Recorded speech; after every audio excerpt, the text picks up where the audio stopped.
Assalamualaikum warahmatullahi wabarakatuh. Selamat pagi, selamat siang, selamat sore, selamat malam, selamat dunia akhirat, langit dan bumi. Senang sekali saya kembali menjumpai Anda di channel Imron Kaya Raya. Seperti biasa, kepada YouTuber yang pintar, umur berapapun, suku apapun, golongan manapun, agama apapun, dan tinggal di belahan bumi manapun, saya doakan agar selalu sehat walafiat, jasmani rohani, murah rezeki, panjang umur, dan selalu dimudahkan segala urusannya oleh Allah Subhanahu wa Ta'ala. Amin ya Robbal 'Alamin. YouTuber yang pintar sudah tentu di antara sekian banyak warga di negeri ini, terutama yang berada di pinggir sungai atau yang hobi berenang atau juga yang hobi arung jeram dan juga yang hobi memancing, pasti sudah sangat akrab dengan yang namanya sungai. Nah, kali ini saya juga akan berkisah perjalanan saya di Sungai Musi Palembang yang pernah kami lakukan tahun 2002.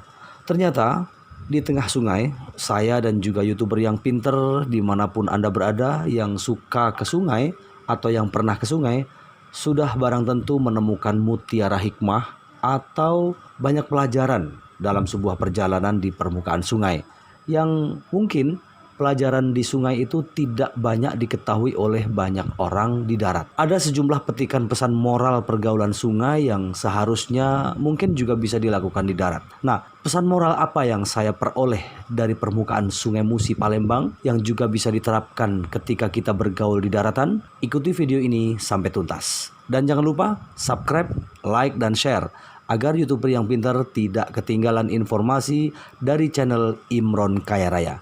Inilah kisah saya dalam Dialog Sungai.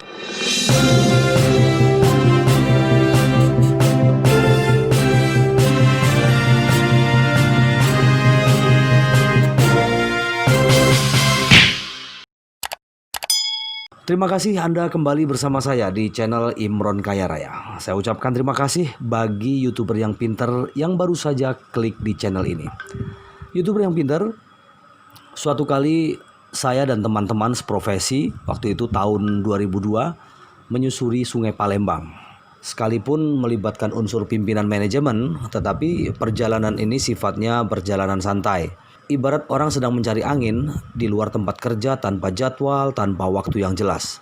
Katanya acara jalan-jalan ini sebagai salam kesan dan pesan dari salah satu pimpinan kami yang akan segera bebas tugas dari Palembang untuk kembali ke Jakarta. Dan ketika itu saya dan teman-teman di manajemen dapat bonus untuk berjalan-jalan sekaligus dapat udara bebas untuk memaknai perjalanan dengan segala penglihatannya baik secara zahir maupun batin di permukaan Sungai Musi. YouTuber yang pintar, jam 10 pagi menjelang siang, kami sudah berangkat dari dermaga Benteng Kota Besar. Terus kemudian menyusuri beberapa perkampungan pinggir Sungai Musi ke arah Pulau Komaro. Sejak keberangkatan, saya sengaja berada di atas atap perahu, sehingga saya bisa menikmati alam secara bebas tanpa sekat apapun. Suatu ketika, perahu yang saya tumpangi, kalau di Palembang itu perahu kecil namanya ketek, tiba-tiba berlintasan dengan sebuah perahu kecil tanpa mesin yang banyak disebut orang dengan sampan. Di atas sampan itu ada dua orang yang sedang menggayuh dayung. Ketika sampan itu tinggal beberapa meter akan berlintasan dengan kami, seketika itu juga si pengemudi perahu mesin yang kami tumpangi tiba-tiba menurunkan gas. Dengan sendirinya kecepatan perahu yang kami tumpangi pasti berkurang. Dan beberapa detik kemudian setelah perahu itu berlalu, si pengemudi kembali menarik gasnya dan kecepatannya kembali normal. Melihat peristiwa ini ada tanda tanya yang kemudian muncul di benak saya. Karena saya terus terang awam terhadap pergaulan air ya. Karena saya sebenarnya bukan anak sungai, saya juga tidak hidup di pinggir sungai. Maka saat itu saya tanyakan kepada awak perahu. Saya turun dan mendekati tukang perahu yang sedang menyetir perahu. "Mang, kenapa waktu kita berpapasan dengan sampan tadi, perahu kita harus direm gasnya?" Tanya saya kepada si tukang perahu. "Oh, itu memang sudah biasa seperti itu, Pak. Setiap kali ada perahu besar atau perahu mesin seperti kita berlintasan dengan perahu kecil, sampan kayak tadi, itu kan perahu kita lebih besar. Jadi kita harus mengurangi gasnya. Kalau tidak direm gasnya, nanti sampan itu bisa oleng kena ombak perahu kita. Bisa-bisa sampan itu terbalik dan karam. Nanti kita juga yang salah," jawab si tukang perahu. YouTuber yang pintar, cerita si tukang perahu ini sekaligus kisah kami ini memberi satu pelajaran lagi bagi hati dan pikiran saya. Ternyata di atas air itu ada etika dan hukum tidak tertulis yang sudah menjadi kesepakatan bersama antara pengemudi perahu mesin dengan sampan.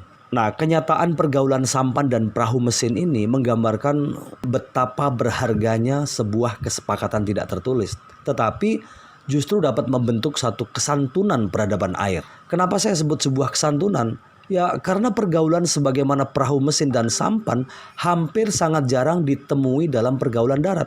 Kalau saya meminjam istilah budayawan Cak Nun, MH Ainun Najib, mungkin saya atau Anda sering melihat bagaimana peradaban kendaraan di darat yang lebih mengutamakan pada kesadaran gas daripada kesadaran rem. Tetapi di atas Sungai Musi justru sebaliknya, yang dikedepankan adalah kesadaran rem daripada kesadaran gas.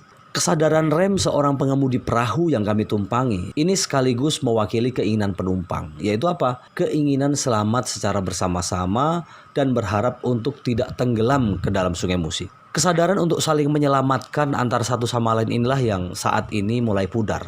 Kalaupun ada, paling-paling hanya kesepakatan untuk saling menyelamatkan diri dari jeruji penjara setelah sebelumnya membayar upeti aparat hukum.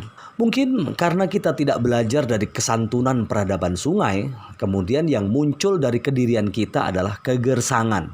Muara kecil dalam hati kita yang bernama hati nurani tak pernah kita aliri dengan kesantunan air, sehingga dalam keseharian kita memilih untuk saling mendahulukan emosional kita, merasa ingin menang sendiri, merasa paling benar sendiri, lantas mengantarkan kita pada kecenderungan untuk selalu memandang rendah dan salah pada orang lain.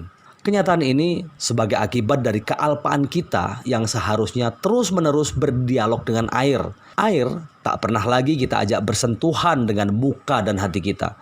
Komunikasi dengan siraman air rohani dengan cara berwudu juga sering kita putuskan oleh karena kesibukan duniawi. Air muka persahabatan pun sering terlibas oleh persoalan materi dan kepentingan. Bahkan air mata taubat sebagai pengakuan kesalahan tak lagi ditumpahkan di hadapan Tuhan. Lantas, kalau tukang perahu dan sampan saja bisa belajar dari peradaban dan kesantunan air Sungai Musi, mengapa kita tidak? Terima kasih, semoga bermanfaat. Selamat pagi, selamat siang, selamat sore, selamat dunia akhirat, langit dan bumi. Kita akan ketemu di channel Imron Kaya Raya dengan tema yang berbeda. Wassalamualaikum warahmatullahi wabarakatuh.